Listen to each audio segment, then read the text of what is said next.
Fala, criminalista, estamos aqui com mais um episódio. Hoje eu tenho a satisfação, assim, o enorme prazer de receber o doutor Jonathan e o doutor Pedro.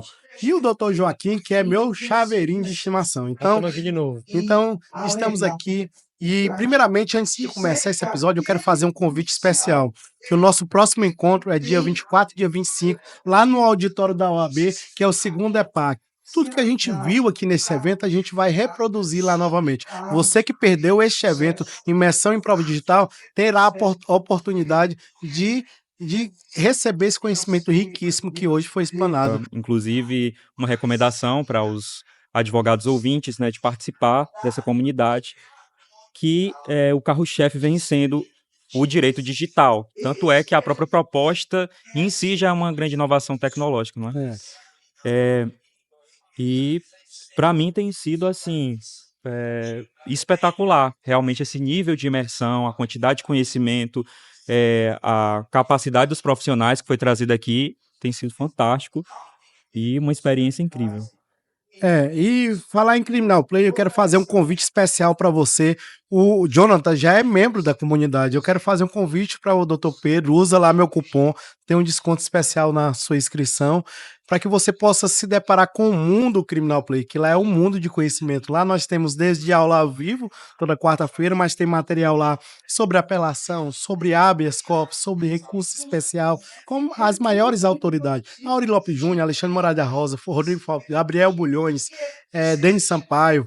Então, essa comunidade veio para fazer a diferença. Então, tá aqui o convite registrado. Em dia 27, dia 28, se eu não me engano, é dia 28, dia 29 de junho, ainda está sendo confirmada essa data, acontecerá uma imersão em HC, recurso especial e recurso extraordinário, com o Auri Lopes Júnior, Alexandre Moraes da Rosa e convidados. Então, o convite está aqui reiterado para que vocês possam, doutor Jonathan, continuar conosco na comunidade e você vir aderir à comunidade, e a gente se encontra lá em junho na imersão em São Paulo. Então, continuando aqui, Joaquim, doutor Jonathan, eu conheci já lá em Florianópolis. Ele ouviu da boca de Auri Lopes Júnior, nada mais do que Auri Lopes Júnior, como que deveríamos se comportar perante a prova digital, como que deveríamos tratar, que é buscar desde o primeiro momento a inadmissibilidade daquela prova, porque não há de que se esperar a valoração dele somente na sentença condenatória, em trabalhar só em alegações finais. Então, aprendemos lá que deveremos trabalhar já essas preliminares de inadmissibilidade probatória desde a nossa resposta de acusação. E eu creio que o senhor tem aplicado isso no seu dia a dia e foi um insight que mudou também a advocacia de muita gente. Mas, na verdade, Delano, o advogado ele tem sempre que ter ali uma noção do que está sendo apresentado, do material que está sendo apresentado. Porque, às vezes, o material que está sendo apresentado, ele prova a inocência do cliente. Só que, se ele não for bem apreciado, pode ser que a melhor chance de provar a inocência do cliente, a pessoa queira anular aquela prova. Eu vejo que é algo que a pessoa tem que ter esse viés, essa análise inicial, para poder conseguir identificar quando trabalhar pensando na nulidade e quando trabalhar pensando no contraditório da prova. E tem a questão também que existem elementos que não foram, que poderia ter sido produzido pela autoridade policial, e não foram, que não vale a pena a defesa questionar, porque lá na frente ele pode trabalhar a perca de uma chance probatória. Então, assim, estrategicamente falando, quando a gente fala de teoria dos jogos aplicada ao processo penal, que o mestre é o Alexandre Moraes da Rosa, a gente começa a aprender e compreender o momento correto de pedir, como pedir e se é necessário pedir. Entendeu? Assim, eu tenho que conhecer quem está do outro lado do jogo. Eu tenho que conhecer qual a cognição que o juiz utiliza, como que ele pensa, de que forma que ele sentencia as pessoas. Vale a pena eu pedir isso, porque eu sei que aquele juiz ele tem um perfil diferente, conservador, ele não gosta muito dessa temática. Então, você também é membro da comunidade. Sim, sim. Lá tem um curso Teoria dos Jogos aplicado ao Processo Penal, que, cara, é fundamental. E eu vou te convidar agora desde já para a gente mapear e trabalhar em si sobre teoria dos jogos aplicada à prova digital. De qualquer De forma, como que os institutos de criminalística se comportam no Brasil, de como a PEFOR se comporta no Ceará, de como a metodologia que é utilizada. topa esse desafio comigo? Na verdade, a gente até já utiliza isso de forma muito indireta no nosso trabalho, porque a gente até já sabe ali como é que cada tribunal age. A gente só não documentou ainda isso. Vamos ver Tem o sido de maneira documentar. intuitiva, né? Porque o que eu vejo é o seguinte, parei. Lá da performance, parei. Eu sei quem é os peritos, porque a gente vai no diário oficial, vai na portaria de nomeação, eu sei. Eu vou saber quem fez aquele relatório, se foi um perito ou não foi. Primeiro ponto é isso aí. E realmente o advogado tem que ficar atento. Um ponto muito importante, sabe o que é? A prerrogativa de função. Hoje, o perito próprio, que é o perito criminal, que é o perito que estudou, fez o concurso público, que foi nomeado como perito oficial do Estado, que é o único perito criminal que existe mesmo, esse que foi nomeado, ele está tendo a sua prerrogativa violada, porque agentes de polícia civil estão fazendo um trabalho usurpando a função do perito. Da polícia científica. Da tá sendo polícia feito científica. pelas Então, polícias civis. a gente tem que ter essa consciência e também mapear. E a gente já saber quem são os violadores de prerrogativa do perito, que poder depois anular o que ele produziu. Então, se você tiver esse mapeamento constante, facilita a vida do advogado. Com toda Entendeu? certeza. Então, é isso? Isso. Você tem alguma pergunta? Gostaria também de dar a minha contribuição, né, para esse assunto que vocês levantaram, que é justamente desse olhar estratégico do advogado que deve ter desde a fase de apresentação da resposta. E uma palavra-chave nesse sentido é análise preliminar. Porque um problema que vem se infiltrando no processo penal é dar um teor de veracidade absoluta aos relatórios juntados pela polícia no processo. Porque como é uma informação oriunda da autoridade policial, todas as instituições e partes do processo vêm tratando como verdade e partindo do pressuposto de que o que consta lá é real. Então, esse olhar estratégico do advogado tem que ser justamente o de passar por um crivo de validade daquele documento, daquelas informações. O que eu falei sobre a metamorfose do vestígio, exatamente sobre isso. Por quê? O que eu tenho um relatório não significa que eu tenho um laudo pericial. Existe uma diferença. Existe uma diferença. O laudo só o perito faz. Um relatório, um agente de polícia, ele tem até a prerrogativa de função de fazer. Tanto é que, via de regra, não existe documentos da PFOS. Não, desde que a extração tenha sido feita por um perito oficial. É o simples, eu vou te falar. Eu tenho uma extração deste telefone. Eu envio para a tua especializada. Você, de posse da extração feita pela PFOS, você pode analisar o conteúdo, desde que você respeite a metodologia correta. Porque se eu tenho uma cópia forense deste dispositivo, eu posso tirar outra cópia e analisar, deixando ali para futuramente ela pode ser verificada e disponibilizada para a defesa, que vai estar o mesmo código hash. Preservar o material. Preservar o material. Por que eu digo a outra cópia? Porque se der pau na cópia original. Perito não é perito criminal, ele não é parte estressada do processo. Logo, a extração dele vai ser feita de forma imparcial, seguindo a metodologia que ele estudou para poder fazer aquilo. Em sequência, a análise, como já tem o material, o laudo pericial, a assinatura RES, tudo conforme manda a metodologia, é muito fácil de validar aquelas informações posteriores. Mas tem elementos, por exemplo, a extração de dados, que às vezes a pessoa só tem uma vez a chance de fazer aquilo da forma correta. Após isso, corre um sério risco ali de trazer prejuízos de uma forma irreversível no processo.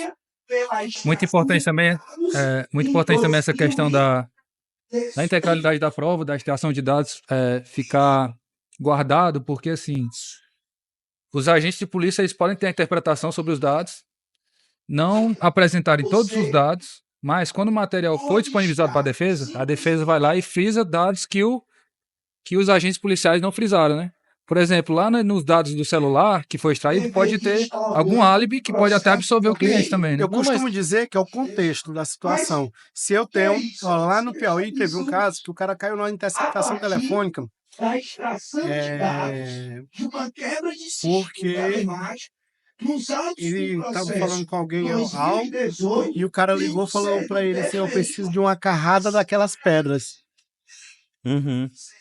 A polícia interpretou que é uma carrada de crack, pedras de crack. E o cara era o dono do material de construção. O cara foi preso. O cara respondeu a ação penal. Mas o que foi que a polícia fez? E ele negociou uma carrada de droga naquele exato momento. Todo o contexto da situação, até mesmo da qualificação do alvo, eles omitiram de forma intencional enviesada para que pudesse trazer uma materialidade para a operação. policial dele. Então você prende um cidadão, um empresário, dono de um material de construção, porque ele vendeu uma carrada de pedra para um suspeito. E o pior, ainda traz ele como um traficante.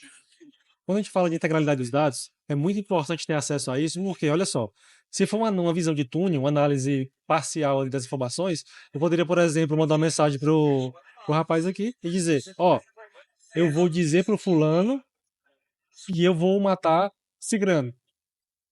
A pessoa que analisou esses dados aqui, ele pode até não entender completamente, mas já mandei para ele, ó, eu matei fulano, só para ver qual é a reação dele. Se a pessoa não tiver acesso ao contexto completo, ele não vai conseguir ali identificar que foi ali uma brincadeira, digamos assim, de muito mau gosto, mas Sim. foi uma brincadeira que não deveria ser. Viés Você fala assim, ó, cognitivo da eu vou acusação. matar fulano de raiva. E se a pessoa editar e deixar só matar Eu vou fulano? matar fulano. O que acontece muito com os políticos hoje em dia, né? Pega só um trechozinho da fala e... Olha, no direito eleitoral, provas digitais, quem se especializar nisso, porque a cada 2 anos nós temos eleições, nós temos período eleitoral. Então começa aquela guerra de narrativa, um acusando o outro. Então, assim, o profissional que se destaca com provas digitais, ele tende a ter sucesso nessas representações, que é remoção de conteúdos, né? Outras ações que são cabíveis. Hein? Eu acredito que até na área trabalhista também, porque assim, hoje você tendo no Google, você vai conseguir comprovar que o seu cliente ficou tantas horas no trabalho, né? Você, com as postagens também, você sabendo trabalhar essa cadeia de custódia, você vai conseguir comprovar que ele... Não já existe teve- vida sem rastro digital. Já teve demissão por justa causa por publicação no horário de trabalho, a rede social. Então, assim, você esse mundo digital que hoje, principalmente na pandemia, né, que o processo se tornou digital, as provas se tornaram digitais, as audiências se tornaram digitais. Então, assim, e nos obrigou, por mais que nós estamos há 10 anos atrasados no que se tange a metodologia de coleta, de análise de provas digitais, do que a Alemanha, do que a Itália, do que outros países, nós tivemos que amadurecer muito rápido sobre o digital, o direito digital, porque chegou como uma solução para que a justiça, o judiciário não parasse, né? E ficou. Então é isso. Hoje não temos no processo de hoje em dia, vocês que militam na advocacia criminal diariamente, quase não tem mais a prova testemunhal. É a prova técnica, né? Isso. Hoje o Ministério Público rola como testemunho, o delegado. E as varas de organização criminosa são Principalmente. Então, assim, as com base em testemunhas extração de roladas pelo dados. Ministério Público geralmente aos agentes de polícia. Eu costumo rolar as mesmas. Sempre eu vejo quem foi que foi responsável pelo auto E o que é que eles circunstanciado, fazem? volta. Eles estudam o relatório e só repetem o que está no relatório. Mas se você tiver um bom domínio sobre prova digital, ele é seu principal aliado. É o Na diferencial. maioria dos né? casos, nem sequer o profissional que fez diretamente a extração de dados é arrolado como testemunha, né? Às vezes nem é citado o nome diretamente no procedimento investigativo. aí- O relatório é assinado somente pelo delegado. Mas aí você pergunta o delegado sobre o conteúdo. Geralmente ele vai referir a testemunha que fez o relatório e você pede a convocação por testemunha referida. Entendeu? Então o advogado tem que estar atento para poder fazer. Ah, não foi o senhor, não? Quem foi o agente que fez? O senhor pode falar assim, ó, Vossa Excelência, eu quero. Que a gente tratar de um documento que sequer ele confeccionou, Eu dispenso logo ele, ó. contraproducente. Então acho que não tem sentido que se não foi o delegado que produziu esse material, não tem sentido ele ser testemunha desse processo. Eu faço o requerimento que é que testemunha requerida, né, que seja intimado que ele relatou, que o delegado. Muito importante essa Então, atuação estratégica na audiência. É muito importante. Uma discussão que eu gostaria de salientar, né, não sei como é que está o nosso tempo, é sobre a dificuldade, né, de impor à linha defensiva um respaldo institucional sobre as alegações e os documentos que a gente junta. Porque, por exemplo, foi muito emblemático um caso da Defensoria Pública, que conseguiu comprovar o álibi de um réu que estava sendo acusado de um roubo através da localização do Google, que ele não estava naquele lugar do fato que ele estava sendo acusado. Eu imagino assim... Foi a nossa associação que produziu o relatório. Pronto, eu vi justamente no Instagram da associação, que inclusive participou juntamente com a defensoria, né, na produção desse material, que serviu como prova para inocentar. Eu imagino nesse caso a luta solitária da advocacia, de um advogado sozinho, sem o respaldo de uma instituição como a Defensoria Pública, levando essa documentação. Eu acredito que é algo que se prova na realidade, né? Existe uma dificuldade do advogado conseguir uma validação e uma... Pelo contrário. Você tem a prerrogativa para fazer isso. Certo. Através da portaria 188/2018, que é a investigação defensiva. Você pode fazer o auto de instauração do inquérito defensivo. Você pode produzir prova. Esse provimento te dá isso. Tem um código deontológico da Abracrim que te dá os passo a passo lá. São 65 páginas de puro conhecimento para que você possa instaurar e levar essa prova com segurança para a advocacia, com segurança e garantindo a integridade da sua prerrogativa Isso. e com validade jurídica. De fato, a prerrogativa existe. Aí então a discussão seria outra, seria justamente violação das prerrogativas da advocacia. E outro ponto, tem jurisprudência reconhecendo a importância da investigação defensiva e reconhecendo a legitimidade da investigação defensiva, tanto na quinta turma como na sexta turma. Então é um entendimento pacificado sobre investigação defensiva.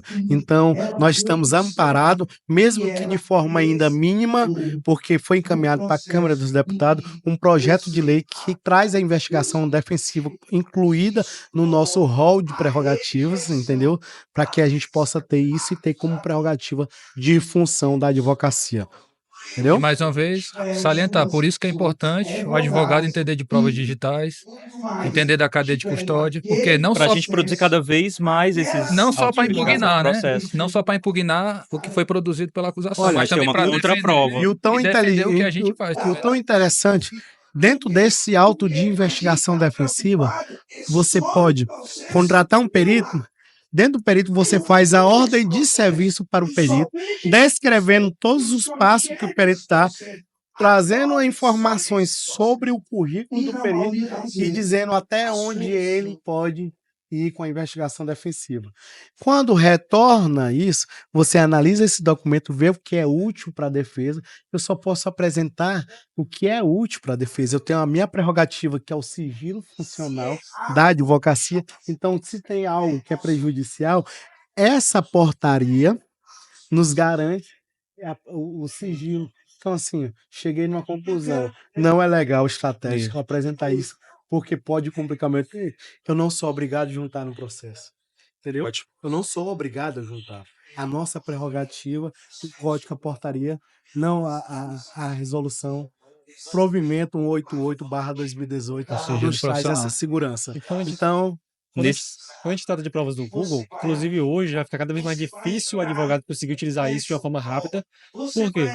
Só tem 3 meses agora que os arquivos ficam armazenados no próprio celular. Não fica mais disponível na Google para poder fazer esses dados. Ou seja, mesmo que eu oficie a Google para poder informar a relocalização daquele dia, não vai existir mais essa informação por padrão. O advogado vai ter que fazer o quê? Logo de imediato, fazer uma extração de dados do celular para poder acessar essas informações de localização. Ou então, reaver de outras informações conectadas, como, por exemplo, fotos, documentos PDF, conexões Wi-Fi, conexão de rede e etc. Outros mecanismos além dos nativos do Google para extrair essa localização do indivíduo.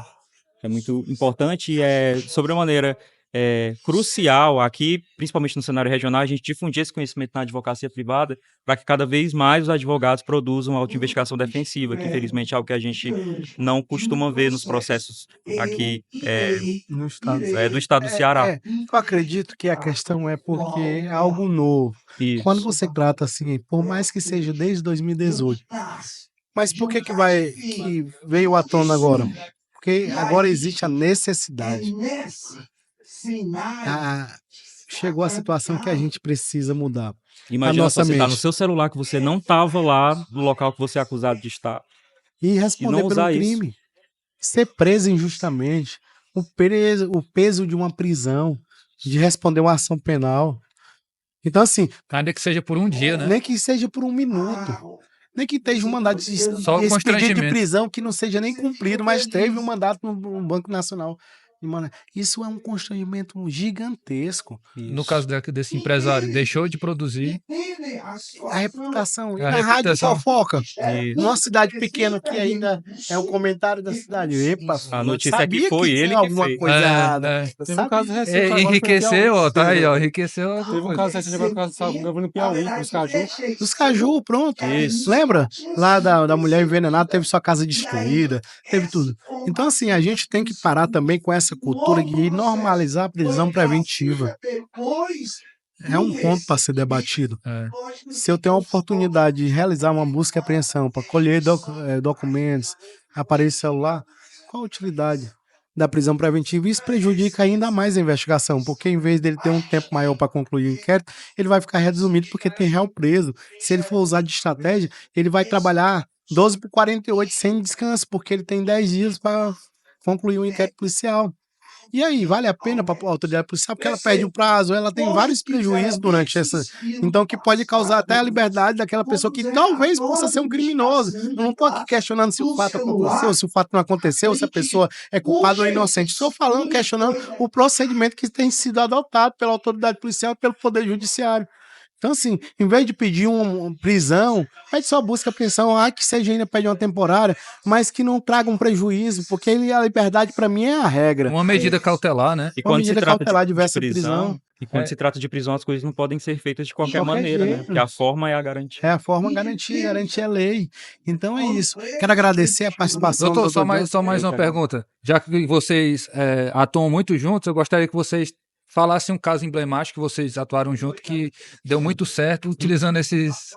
Teve um caso de um acusado de ser o fundador de uma organização criminosa, no qual já pegamos o processo em fase de apresentar, já tinha sido apresentado memoriais, já a defesa fomos contratados pelo próprio réu, que foi preso no estado do Ceará. A gente trabalhou, conseguiu identificar um processo em apartado ali, uma cautelar, que era o pedido de prisão preventiva, no qual a gente se deparou com as imagens que dava fundamento para um relatório de extração. Quando a gente se deparou com essas imagens que o Joaquim analisou, o aparelho que tinha sido apreendido era um Samsung, e quando a gente fez a análise desse celular era um Apple. Aí só disso aí. A gente apresentou o laudo com fundamento do 231 e 232 do Código de Processo Penal e despachou 3 vezes com o magistrado. Falei, Vossa Excelência, eu não estou aqui questionando, a gente sabe que o outro defensor já apresentou os memoriais, mas eu vou trazer aqui para que possa melhorar o seu entendimento cognitivo nesse sentido, para trazer a verdade aos fatos.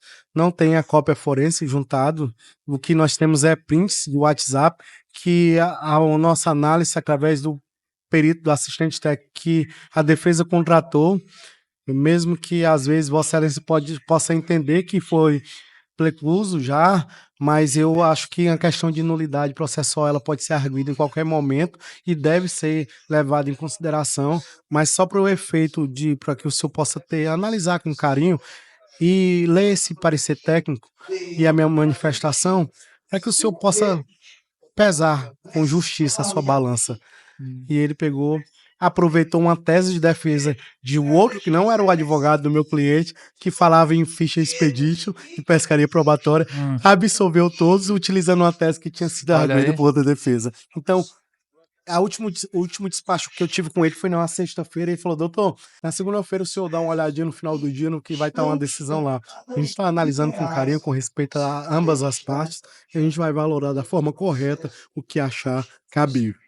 Foi o despacho que ele deu. E na segunda-feira estava lá, né? graças a um trabalho bem técnico, preciso, do Minucioso. Trabalho conjunto. trabalho em conjunto que a gente desenvolve sempre. Aí às vezes eu driblo e toco, ele chuta no gol. Às vezes eu passo a madrugada toda ali analisando o processo e digo, Joaquim, tá lá, só confirmo que eu acho que eu vi. Eu posso não ter visto, pode não ser, mas eu já sei como o Joaquim pensa. E ele já sabe como eu me comporto. O Joaquim é o meio-campo, aí você é o atacante, né? Não, ele é o atacante. Eu sabe o que eu faço? Eu sou o armador. Eu sou armador. Mas ele é defesa, ele chuta no gol, ele faz. Porque conhecimento técnico eu tenho de computação forense, mas hoje eu sou o advogado. Eu tenho que me comportar como advogado. O Joaquim é perito, ele não pode se comportar como advogado. Então, o importante é você saber direcionar que o laudo em si do Joaquim não vai trazer absolvição, mas o trabalho em conjunto do Joaquim mais o Delano, o Joaquim mais o Jonathan, o Joaquim mais o Pedro pode trazer absolvição, porque o laudo dele vem falando do que aconteceu, da 100%, metodologia, 100% técnico, nada de parcial. nada de parcial. Analisar o conteúdo de forma fria e o advogado ele vai tratar aquilo da maneira que puder para o cliente. E se o advogado não tiver expertise nisso, é um laudo qualquer. Isso. É um laudo qualquer.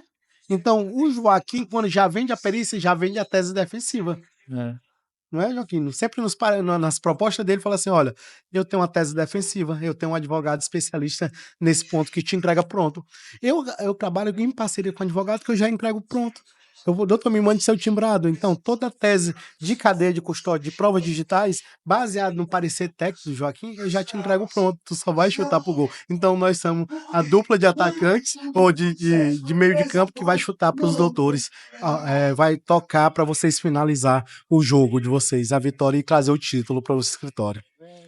Muito bom. Muito gratificante aprender com profissionais tão qualificados aí, com tanta experiência na área do direito digital e tão bem-sucedidos, né, felizmente, que têm usado esse conhecimento para conseguir causas favoráveis nos tribunais.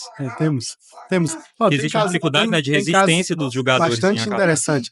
Um caso que o Joaquim citou hoje aí, que é do magistrado e tal, ele foi absolvido em quantos processos, Joaquim, já? Está sendo de 1 por 1. Era mais de 5, ele Eram perdeu, 12. ele foi aposentado compulsoriamente. E ele tá provando a sua inocência de 1 por 1, Uhum. que graças ao trabalho do Joaquim. Graças ao trabalho do Joaquim. Entendeu?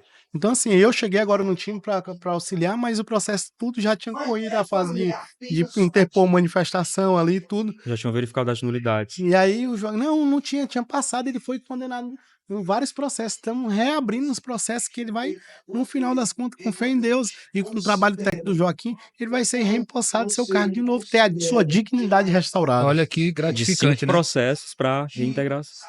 Entendeu? Razão de provas Então, digitais, assim, né? hoje ele só responde mais um que falta, né? Um ou dois. Não sei quantos são, mas eu não sei qual. Só falta ele. Eu sei que esse dia tem uma audiência, né? Exato. Então é isso. Então eu quero agradecer a presença de vocês. Quero agradecer e deixar Obrigado, aqui aberta a nossa satisfação. parceria. Eu que Viu? agradeço. Nós estamos aqui Satisfação, disponíveis a trabalhar em conjunto com os doutores para poder contribuir com o sucesso, com o crescimento de cada um de vocês. Compartilhar conhecimento, né? Compartilhar. Porque eu aprendo, cada conversa, experiência, troca de conhecimento é muito gratificante para nós. Todo mundo ganha. Todo Com mundo toda ganha. certeza. O Fala Criminalista se encerra por aqui, esse episódio. Doutor Joaquim Neto, dispensa comentário. Doutor Jonathan, doutor Pedro, São Sobral. Cara, eu conheci o doutor Jonathan lá em Florianópolis, na imersão do Criminal Play. Vamos viajar juntos já desde já pro imersão lá em junho, lá em São Estamos Paulo. lá. E é isso, é uma satisfação. Muito obrigado pela atenção. Agora eu vou ali receber um pouco de conhecimento do mestre Oséias. Muito obrigado a todos. Satisfação. Obrigado. Ótimo, boa noite. Valeu. Obrigado.